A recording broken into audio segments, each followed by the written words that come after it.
All right. So a little more about children, and now what we have is how children are treated differently, which we've been talking about. But the slightly new twist here is leading into our next section of reading about being a wife and a husband. This is how we train children, but train them to be adults. Okay? So this is more about parents we start to get now. So on page 309, Beauvoir says, what are some of the aspects of mothers, right? Mothers are the ones who wait around, who patiently endure, who complain and cry about things and make scenes. They're stuck in a thankless role where, as I said, they live for others. They live for the husband, for the children, for the family. They don't get properly thanked for that. So they feel victimized, they feel scorned, they feel detested. And here's the twist here. Beauvoir says that the mother's role is one of bland repetition. It's a life that repeats itself without going anywhere, and that one's freedom is blocked in the role of a housewife. It stops the free expansion of one's existence into ever new things and becomes an obstacle. So we'll talk more about this in later parts of Beauvoir, but this is part of what she says. You can choose to be whatever you want. Beauvoir would insist on that until she's blue in the face. But what she'll say is, look at the choice that we expect of women and that women expect of themselves. And then just ask yourself, does that choice, you're allowed to choose whatever you want, but does that choice affirm more and more choices? Or is it a choice which limits your choice? So I'll only say a bit about this now because we'll talk more about it later. But if you choose to be a stay-at-home parent, whether you're a man or a woman, Beauvoir says you're choosing a life that repeats itself. 3 meals a day you have to cook. You're choosing a set of jobs and tasks that repeat themselves. Instead of getting a new project at work like the spouse who works outside of the house, it's that every day you have to cook, you have to clean, you have to do laundry, you have to dust. Right? And that always your freedom is sort of spent or invested enabling other people to really be free. Your freedom sort of eats itself up in the house as a mother, as a stay-at-home mother specifically, in a way that lets other people exactly not stay at home and go out in the big wide world and make a name for themselves. So we'll say more about that later, but here's the twist that Beauvoir says now. I'm going to speak in generalities here, but a lot of you will feel like you've seen something in your own personal existence. Beauvoir says on 309, she says, this is why you see daughters not wanting to take after their moms. Try this sometimes if you have a significant other or a friend. Tell a woman in your life that she's turning into her mother. Most of them will flip. If I told my sister that, she would flip out. Right? Now try it the other way. Again, just test these things out to see if there's real symmetry of values. Tell some guy in your life that he's turning into his father. Now, while his dad probably has a big old belly, it's called dad bod, right? Dads start to lose their muscle after a while when they're about 45 or so. Okay? Is the guy going to flip out if you say that he's resembling his father? Probably not. Again, at least in my experience, if you tell me I'm like my dad, I'll say, cool. My dad's a badass. Okay, so try that. Try it with yourself as a man or a woman. Okay, and then think about somebody else in your life, how they might react to that. Okay? So I guess I didn't say it very clearly. This too is a question. It's a thought experiment we're doing, and I'm curious about what your answers will be because I can't really predict what your answers will be. So try this for yourself, whichever gender you identify with. Okay, masculine or feminine. Okay, ask yourself if someone said, "Man, you are turning into your blank, your parent of the same gender, your mom or dad." Would that anger you or not? Would you like the comparison or not? Now, of course, we don't mean, like, do you hate or love your mom or dad? Like, yes, all of us probably love our moms and dads. But if someone just said that phrase all by itself, man, you are really turning into your mom or dad, how would you feel about it? Then, for someone you think you know well, sibling maybe, or significant other in your life, or a good friend, okay, of the opposite gender, how would they react, do you think, if you said the same thing to them? Okay. Now, going back to 309, developing into this whole thing, this is Beauvoir's basic point. Women are conflicted about being women. Of course, women want to be women. First of all, they just are. But also, there's something nice about it. But women are also conflicted because they look at their mothers, for instance, and they see that life, while there's lots to love about it, there's also lots that's restrictive about it. The point here being not because anyone makes mom do that stuff, right? You don't look at your mom's life and go, God, dad is a tyrant who dominates mom. You don't look at your mom and go, oh, I wish the government didn't pass so many anti-women laws against my mother. You look at the life, just the way it's structured and the choices that one tends to make inside the practice of being a mother. And you go, man, making 3 meals a day for the rest of your life sounds boring. Or you go, man, all those times I was so ungrateful to my mom when she slaved all day to do X, Y, and Z for me. And then I back-talked her when I got home from school. Oh man, my kids are going to do that to me too. Right? That's her point. And it's somewhere in our reading today, but Beauvoir says this. She says, if you ask a lot of young girls and boys, would they rather be a boy or a girl? Almost all the boys will say they'd rather be a boy. And about half or so of the girls would say they'd rather be boys too. Because kids aren't dumb. They look around and they say, the boys are having more fun. The boys can go out and do whatever they want. The boys can get their clothes dirty. The boys have more interesting jobs. And they look at what being a girl/woman entails, and of course they're conflicted about it. Like, having kids is great, but do you really want to be the person who has to change the dirty diapers? Is that what your destiny is to change dirty diapers? No one's excited about the diapers part of it. No one's excited about making scrambled eggs again for breakfast. Right? So people all implicitly recognize what real freedom looks like, and making scrambled eggs for other people every day for 18 years does not look like freedom to almost anyone. Oh yes, it's the very next page, 310, where she said that. She says, boys are excited about becoming men. Girls would some of them would rather be boys than girls. They'd rather be men, right? So again, if you don't think that attitude still holds today, still take away the general ethical existential point that Beauvoir is making here, and just notice that the boyish stuff here is what she calls good. Okay? She says, clothing which restricts your movements, which girls often wear, restricts your freedom.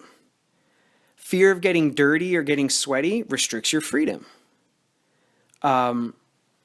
Staying inside and sewing and cooking and cleaning is not as healthy as running around outside in the sunshine and stretching your muscles. So she says, life is prohibited to girls if they're trained to stay in the house. It stunts their vigor. The goody-goody occupations, she says, of cooking, cleaning, taking care of babies, helping other people, do not exhaust the brimming energy of a young child. So they're bored. Right? She says, this is why girls indulge in sad and romantic daydreams. Because they're given less opportunity to act in the world, they talk. Okay?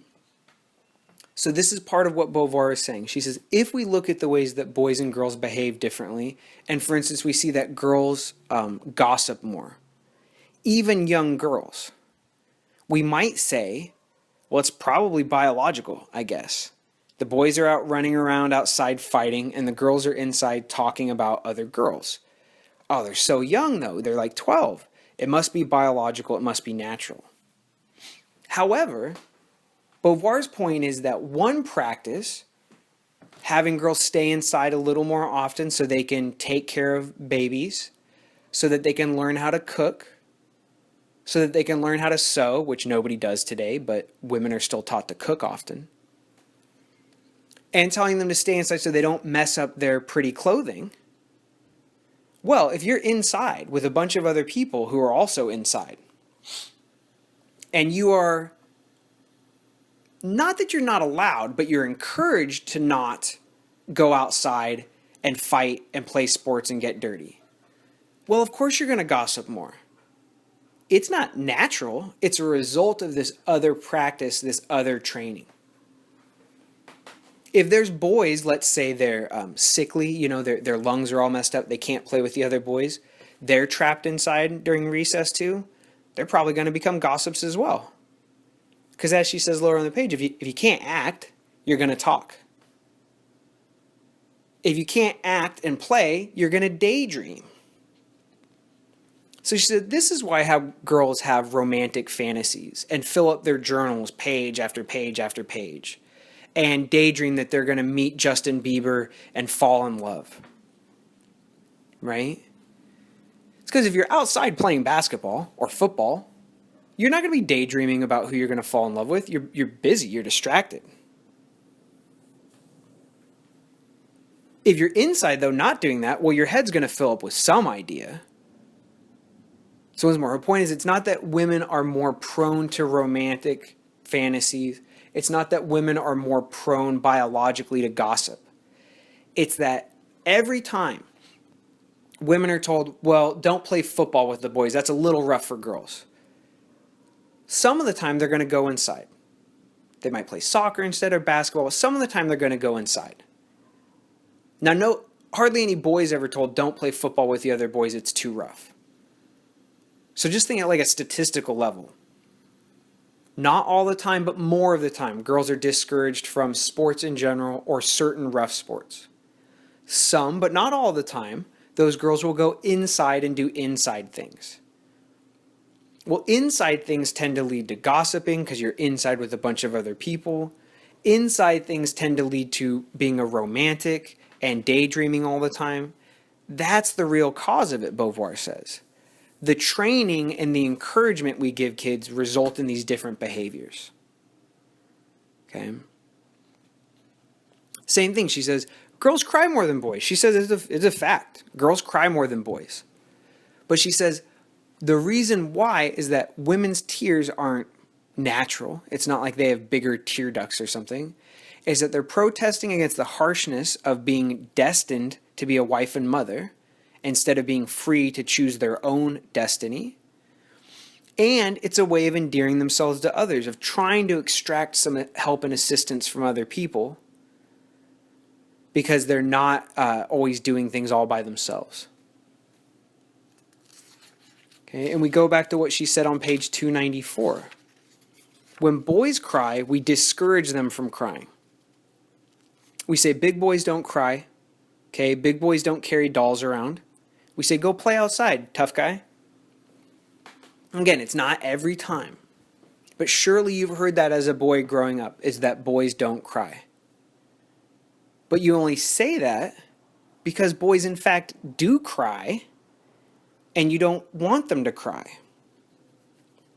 And you don't want them to cry not because you're some evil sexist, but because you know if they're in a boardroom one day and they start crying, that ain't gonna fly. Right? But we know that women, if they're in a relationship and they don't have the upper hand in the relationship, that crying might be beneficial for them in that relationship. And we also know, hey, the burden that women face, the harshness of their destiny, as Beauvoir puts it, is harder. So we allow them tears.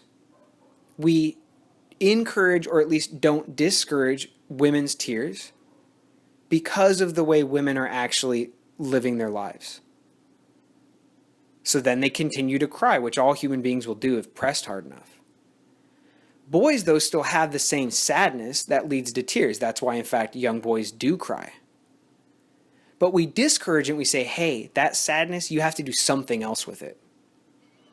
Turn it into resentment and say, thank you to all my haters. They're the ones that drive me on to my success, or something like that. Okay.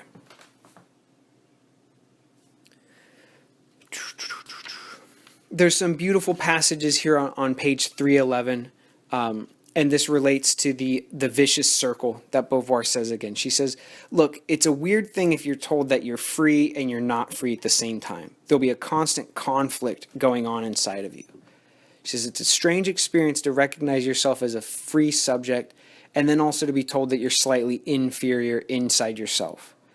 It's strange to be someone who posits yourself as the one, the person who lives for themselves, and then to be revealed as other to your own self. She says, as high as woman climbs, there'll always be a ceiling over her head. That's where the phrase glass ceiling comes from, right? Okay. She says, it's not a unique situation. American blacks, or any other group that's made to be the other, are partially integrated into a civilization that nevertheless considers them to be inferior. That's one way to define the other.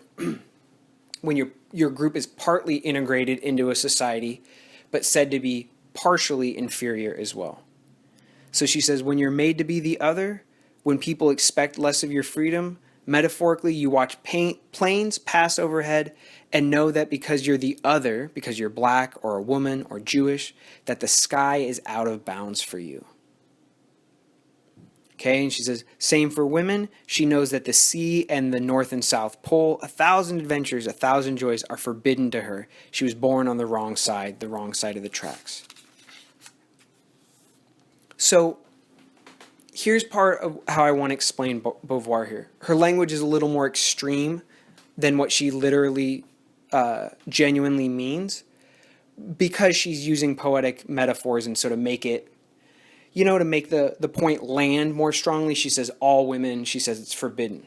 But this is what she means. When society encourages you to pursue something, it helps you encourage it.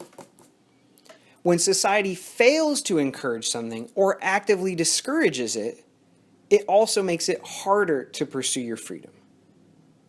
Yes, technically, you're still allowed to do whatever you want. But imagine it this way. Unfortunately, some of you will have parents like this, but there are parents who don't encourage their students or don't encourage their kids to be good students. The kids get all A's and they just go, whatever. Or there's parents who tell their children that they're screw-ups and everything they do is a failure. It's sad, but you know what I'm talking about, right? Now, some people will take that as fuel for their fire and go, I'm going to show my parents. Or they'll say, oh, my parents don't like education. Well, I'm not going to become, what they are. I'm going to become a super scientist. I'll show them. But for a lot of people, especially children, and we're all trained in masculinity and femininity from the age we're very young children, where we're very vulnerable to what others think. It's very difficult to choose against your expectations. It's very hard to do that. So if your parents or the world at large thinks that your kind of people are violent degenerates who aren't good at school, it's going to be really hard to every day wake up and try to prove everyone in the world wrong again. It's exhausting. If you're a woman and people say, well, it's great that you have all this success in business, but don't you want to have kids someday? If you hear something like that repeatedly, and women do hear things like that repeatedly, it's going to plant the seed in your head of, oh, maybe I should have kids and drop the career. It doesn't make you do it, of course, right? But the way I describe it is this, right? Is that it's death by 1,000 blows. Someone saying that they expect something of you once has no impact on you at all. But if those close to you, your lovers, your teachers, your parents, your siblings, consistently tell you that they expect certain things of you, it is possible but very difficult to choose against that consistent message every single day for 1,000 days. Possible, but I wouldn't wish it on my worst enemy, right? It's that difficult. So this is what Beauvoir says, and this is an important point. It's not men doing this to women. It's our society saying these things to men and women both. And this is what she says. is that women are partly complicit in their lack of freedom. This is what she calls inauthenticity. It is hard to fight against the tide and a fight against others' expectations every day. So she says eventually in women, in black people, etc., people who are made to feel less free and made to feel like they're the other, there's a desire for renunciation of freedom, for escape into passivity. There's a temptation that one might yield to because the thrust of one's free transcendence will eventually come up against harsher and harsher resistance from the world. What we want for people instead is like for the young boy, where they leap towards an open future. A future where they see the world, where they seize unexpected opportunities. But for some people, what we expect of them is just to do what someone else has already done. We don't expect something new from them. We expect them to just do whatever they did the day before, and that will be just the same as what someone else did the day before that. So now we pivot to marriage. Remember, all this is supposed to be continuous. Marriage is what girls are trained for. Okay, boys are trained for freedom, for jobs, for politics, for hobbies, etc. Girls are trained to be married. So as Beauvoir says, even today, women are either married, were married, or plan to be married, almost down to an individual, or they suffer for being not married. So if you're 40 and you're a woman and you're not married, that is not met with indifference by the world, but people say, oh, that's so sad. Oh, I'm so sorry for you. So in 439, she says, marriage is the reference by which the single woman is defined. Now, surely for men, if they're not married at a certain point, lots of people will think that's sad. But more people will think it's sad if a woman of the same age is unmarried. And even those who think it's sad that a man is unmarried will go, well, at least he has his freedom. So once more, there's an asymmetry in the way we evaluate things. Okay. She says, today, because women work outside of the house, which Beauvoir is very excited about, that is disrupted the old institution of marriage. Marriage is now much more often a union freely entered into by two autonomous individuals. Okay. And then she says something here about birth control, but also about maternity leave. So I want to ask you something about maternity leave. Do you think that maternity leave should be required for employers? Okay. So should it be required? We can ask a similar question. Do you think it's a good idea for it to be offered? Okay. If not required, do you think it's a good idea for maternity leave to be required? Okay. If you don't know, maternity leave is what if a woman gets pregnant, she gets some time off immediately after she has the child to spend time with the child. Okay. So, question, should it be required of employers to offer it in the same way that they're required to offer sick days and they're required to offer overtime if you work more than 40 hours? They're required to give you a minimum wage, etc. Okay. Should maternity leave be required? Similar question, do you think it's nonetheless good even if you don't want it exactly to be required by law? Okay. Now the follow-up always for us, we want to ask why. Why do you think it should be required or not required? Why do you think it's good or why do you think it would be bad? Okay. So pause the recording now and reflect on that for a moment. Okay, and after you've paused and thought about maternity leave and its value or the lack of value in it, I have two things I want to say. One is that it's surprising to most people how little maternity leave there is in the U.S. So it is, the details elude me right now, so why don't you look it up on Google if you would, if you're interested. Maternity leave is required in many countries. It's not required in the U.S., and when people do get optional maternity leave, it's not very often and there's less of it. Like I said, I don't know the details off the top of my head, so I'm being vague on purpose. So if you think it's required, just know that, or if you think it should be required, know that it's not required in the U.S. by law. Okay? But the second point I want to make is another question. What about paternity leave? So I'll just ask it open-ended like that. What do you think about paternity leave? So that's the final part of this question. Okay. On page 439, part of why I wanted you to read that is that there Beauvoir says, marriage is changing today quite a lot, but the institution of marriage is also still quite a lot like it used to be in the past. So, women still often wear white on their wedding day. What does that symbolize? That she's a virgin. Even if she's not, that's what the symbol is supposed to be. What color does the guy wear? Black. So he does not have to be a virgin. There's an asymmetry there. Women are still often, not always, but still often given away by their father. That's because literally, legally, it used to be that the dad had to give permission and that the girl was almost a piece of property that he could give away. Now, I know what you're thinking. Hey, my dad does not think of me or my sister that way. But the symbol persists, and we keep the symbol because somehow it reflects how we feel that gender relations in marriage are.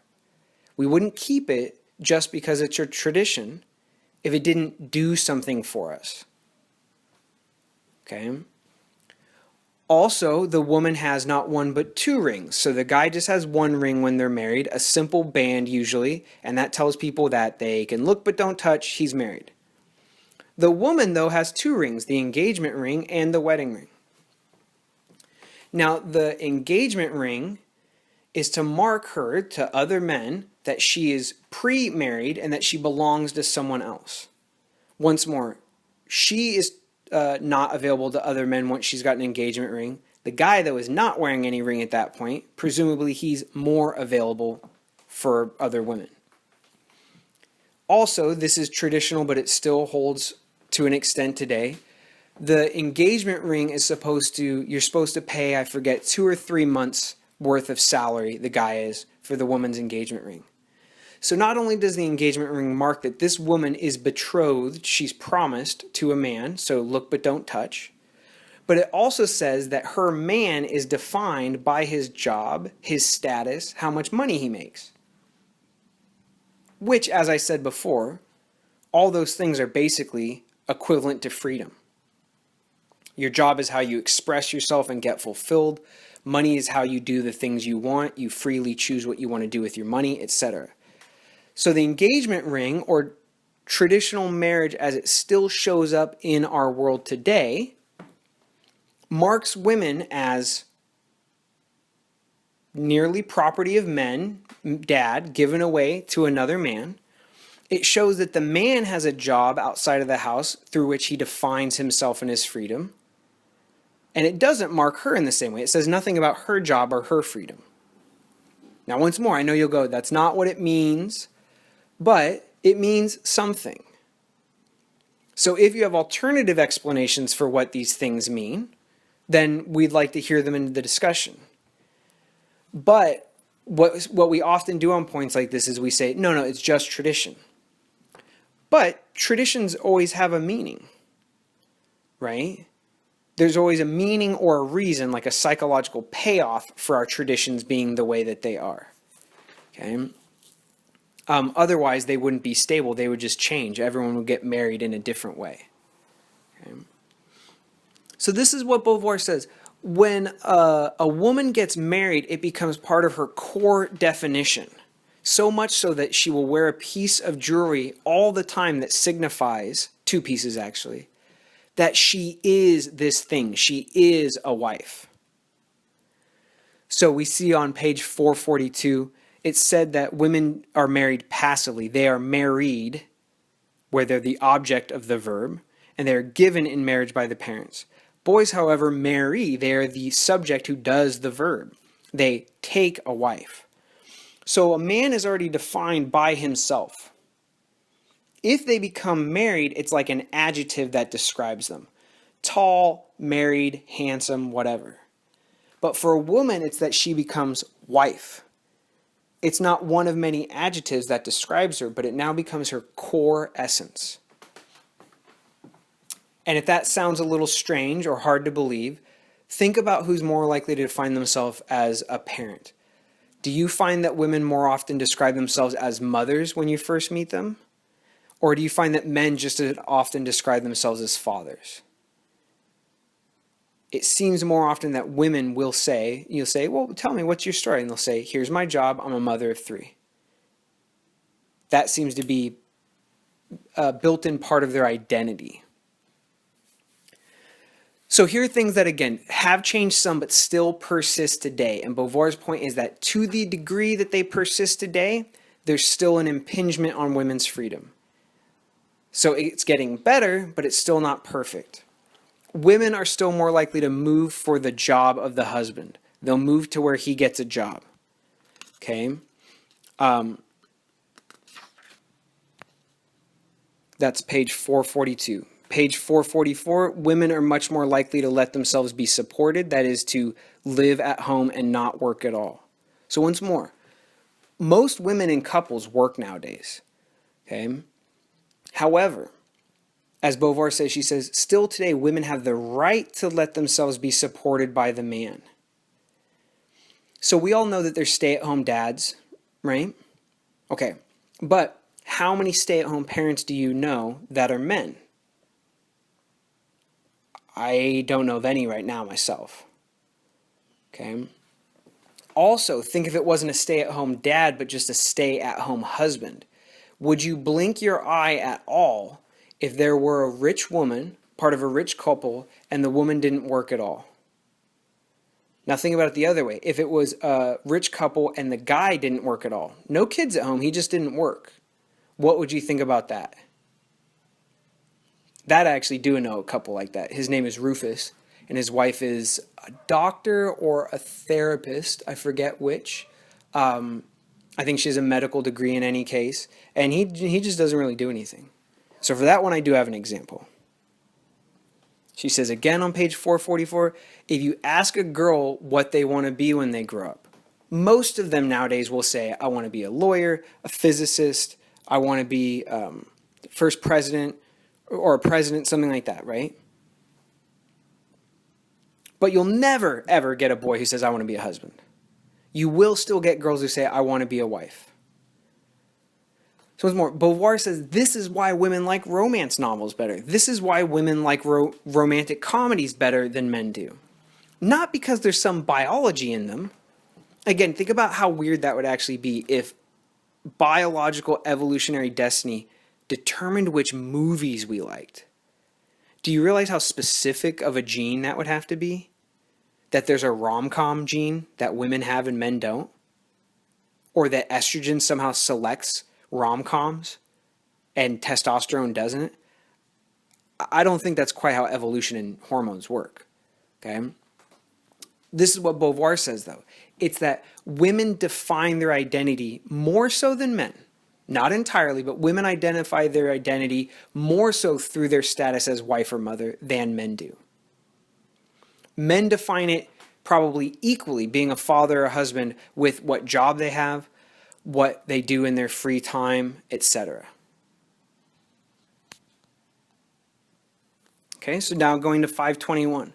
Again, Beauvoir says, things are changing, and they are changing for the better. They're just not done changing yet. So she says, abstractly, men and women are almost equals. But if you look at all these concrete differences, she says, whenever there's a difference, it's something that speaks to the unfettered, unrestricted freedom of men, and it points to the limited freedom of women. Not that there are laws against the freedom of women, not that women are forcibly prevented from choosing what they want, but the constant message is that women ought to use their choice to sort of cut their choice off and limit it. So once more, she says, it's changing, but it's still there. There's still a difference in ages between spouses. So this gap shrinks more and more over time. I wouldn't mind if one of you looked up what it is and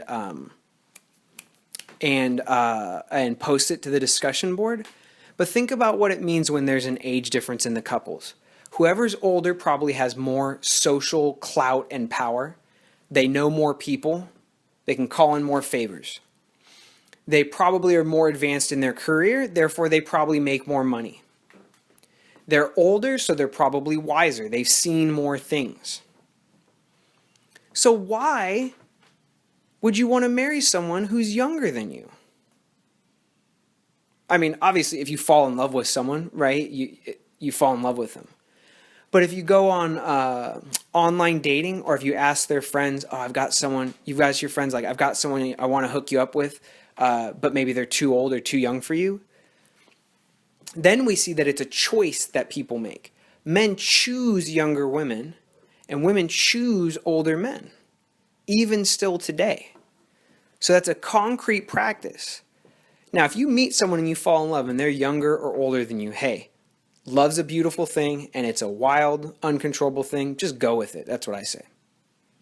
But if you, before you meet people, are hoping that the woman in the relationship is the younger side and the guy is the older side, you are asking for there to be a power and freedom difference built in at the ground level of the relationship. And the way culturally that we do that still, although less than ever, is that we're fine if the structural power freedom difference is skewed slightly towards the guy. He makes more money in his job because he's been working for a few more years. He's traveled more. He knows more people. He's smarter because he's lived longer. That doesn't bother us one bit. And so we'll sort of end on this point. There's just a few more points to make, and this will connect to the next readings. Beauvoir says actual free symmetrical equality in relationships is possible. It's a lot of work, but it's possible. But she says if the man is the only one who works in the relationship, you will never have perfect equality. It might as well be a parent-child relationship. As long as you live in someone else's house and they pay all the bills, you can still be free, but you will never be a perfectly equal partner in that relationship. Now, that's not much of a concern today because almost every couple has both people working as long as they can both find jobs. Just keep it in mind. Second point, and this does still happen a lot today, is that to the extent that the woman is defined as a wife, that is, she's in charge of cooking, cleaning, and taking care of the house, that's a problem almost as significant as not having a job. Because of what I pointed out before, if you have to spend your time doing stuff that you don't want to do, that's unfree. Now, nobody really likes doing house cleaning except for people with OCD. God bless them, but right? They may want to do it. Actually, they don't even want to do it. It's a compulsion, right? But, okay. So, by definition, if you do more than your fair share, more than 50% of something you don't want to do, and someone else in your so-called partnership does less of what they don't want to do, that can't be perfect equality and freedom. Right? Here's another way to think about it. Some things you don't want to do, but you do because they're sort of a springboard to something bigger and better. For a lot of you, that's how college is. I know it. Y'all don't want to be here, some of you, but you're thinking it'll give you more freedom in what kind of job you have and more power later on in your life. But cleaning the house, cooking for other people is never a springboard to something bigger and better down the road. It's cyclical. It's the same stuff every day. So, ask yourselves if you're in a couple, have both people in the relationship anonymously fill out how much of the housework they think they do. It's probably that, how do I want to say this? It's probably that the woman does more of the housework, and how you can tell is that the numbers won't add up to 100%, right? The guy will think he does 60% of the housework, and the woman will think that she does 80% of the housework. Of course, that can't be, so, right?